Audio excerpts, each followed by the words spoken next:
कि अगर बीजेपी हैदराबाद के बल्दिया इलेक्शन जीतती है तो बीजेपी पुराने शहर के ऊपर एक सर्जिकल स्ट्राइक करेगी। आप बताइए कि क्या एक पॉलिटिकल पार्टी इस तरह का जुमला इस्तेमाल कर सकती है कि शहर के किसी इलाके पे बोल रहे हैं कि सर्जिकल स्ट्राइक करेंगे और यहां से पाकिस्तानियों को भगाएंगे। हम पूछना चाहते हैं कि प्राइम मिनिस्टर नरेंद्र मोदी और अमित शाह बताएं, 6 साल से आपकी हुकूमत है, आप क्या सो रहे थे? आपको नहीं मालूम कितने पाकिस्तानी यहां पर है? अगर है तो बताओ, मैं 24 घंटे का टाइम दे रहा हूं आपको। एक 100 नाम बताओ जो पाकिस्तानी पुराने शहर में रहते हैं। पुराने शहर में हिंदू भाई भी रहते हैं, पुराने शहर में मुसलमान भी रहते हैं, पुराने शहर में दलित रहते हैं, पुराने शहर में बैकवर्ड क्लास के लोग रहते हैं, पुराने सिख भाई रहते हैं, हर तबके का लोग रहते हैं। 6.5 साल से अल्हम्दुलिल्लाह यहां पर एक फसाद छोड़ो, फसाद के जैसा माहौल नहीं बनने दिया हम लोग। यहां पर मजहब की आजादी सबको है। किसी का काम ये पूछकर नहीं किया जाता मजलिस की तरफ से कि आपका नाम क्या है, आपका मजहब क्या है।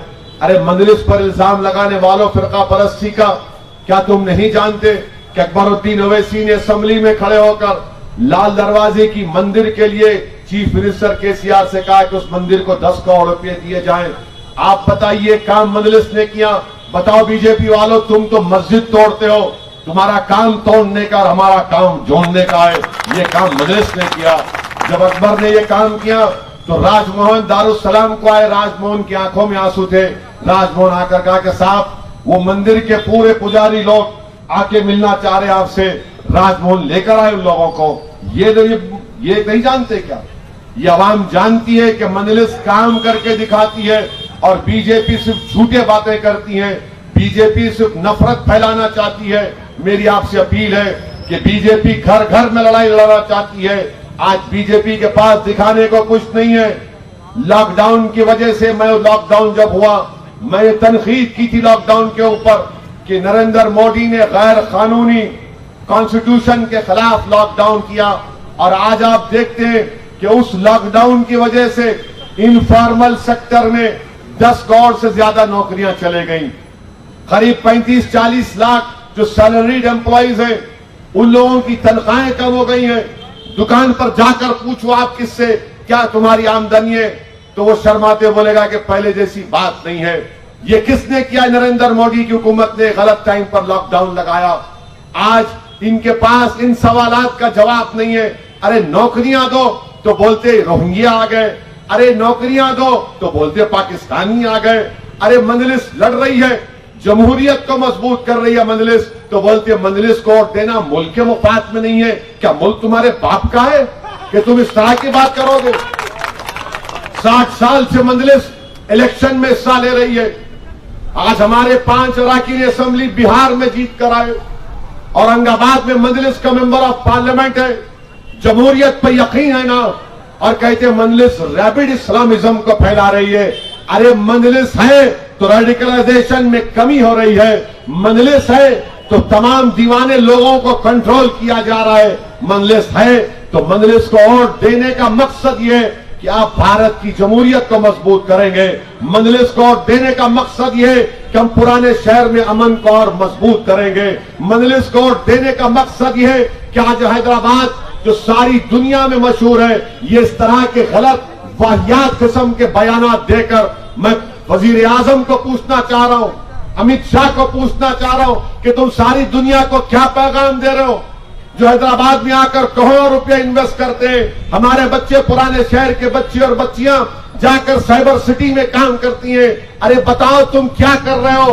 तुम्हारी एक इलेक्शन के लिए तुम हैदराबाद की तौहीन कर रहे हो। मुझे यकीन है कि ना सिर्फ पुराना शहर बल्कि हैदराबाद के तमाम हैदराबादी 1 दिसंबर के दिन बता देंगे कि बीजेपी को एक मुंह तोड़ जवाब यहां से मिलेगा।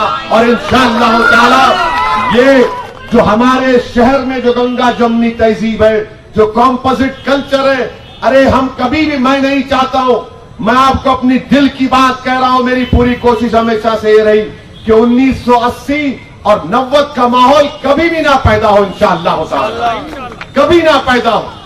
ये हम तमाम बुरे दौर से गुजर चुके हैं। अगर छोटा सा वाकया होता तो राजमोहन दौड़ कर जाते, अब्दुल रहीम दौड़ कर जाते, मजलिस के लोग दौड़ कर जाते। समझाते, लोगों की नाराजगी को कबूल करते, लोगों की गुस्से को उसका सामना करते। मकसद क्या है कि ये कभी भी नफरत ना पले, ये मजलिस के लिए काम किया। और हमको बोलते कि मजलिस हिंदुओं के खिलाफ है। राजभवन को चौथी मर्तबा टिकट दिए और इंशाअल्लाह ताला डंके की चोट पर राजभवन कारपेटर बनेगा इंशाअल्लाह ताला। कारवान से राजेंद्र यादव को 5 साल पहले दिए, स्वामी यादव को दिए। जामबाग से बी मोहन को दिए, रवि को दिए। ये बीजेपी को समझ में नहीं आ रहा कि कैसे इनसे मुकाबला किया जाए। नफरत क्यों है बीजेपी को कि पार्लियामेंट में असदुद्दीन ओवैसी खड़े होकर ट्रिपल तलाक के कानून के खिलाफ दलाइल के साथ बीजेपी को एक्सपोज कर देता है कि मुसलमान महिलाओं के खिलाफ है। बीजेपी के खिलाफ CAA NPR NRC का कानून आया तो मजलिस ने उस कानून को फाड़ के रख दिया मोदी के सामने। इनको इस बात की तकलीफ है, बीजेपी को तकलीफ इस बात की है कि पूरे शहर, पूरे हिंदुस्तान में, भारत में 200 म्युनिसिपल कारपोरेशन है। एक ही वाहिद म्युनिसिपल कारपोरेशन थी जिसने CAA NPR NRC के खिलाफ एक रेजोल्यूशन पास किया। इसलिए बीजेपी को नफरत है। ये नफरत करने वालों का साथ मत दीजिए, मोहब्बत करने वालों का साथ दीजिए, दिलों को जोड़ने वालों का साथ दीजिए। गंगा जमनी तहजीब को सही मानों में अगर कोई उस पर अमल कर रहा है तो उसका नाम मजलिस पार्टी है। इसीलिए मैं आपसे गुजारिश कर रहा हूं कि 1 दिसंबर के दिन सुबह के अवलीन सातों में आप अपने घर से निकलकर अपनी पार्टी, अपनी मता अजीज को कामयाब करिए। पतंग के निशान पर आप मोहर लगाकर अपने इत्तेहाद को कामयाब। न्यू सन सिटी डेवलपर्स की एक और पेशकश, जहांगीर पीर दरगाह के दामन में आबादी के बीचों बीच तमाम सहूलतों से आरास्ता। एयरपोर्ट से सिर्फ 20 मिनट्स ड्राइव पर LV प्रसाद आई हॉस्पिटल और नाटको फार्मा के करीब। Commercial and residential plots, 100 square yards plot, easy installment, gram panchayat approved layout, conversion land, 100% vastu, spot registration, clear title, 10 year security, water, electricity, 25 से 30 feet road, school, transport facility, gated community. घर बनता है इरादों से और आपके इरादों को पूरा करे न्यू सन सिटी डेवलपर्स। तो जल्दी आइए और अपना प्लॉट बुक कराइए। New sun city developers, opposite choice function hall, Chandrayangutta, Bandlaguda road, Hyderabad. Contact 98481 187780, 63037 10882। Nataraj Nagar Tappachabutra Hyderabad Telangana में Multani's gym and fitness centre मौजूद है, जहां सिर्फ एडमिशन फी है 300 रुपए।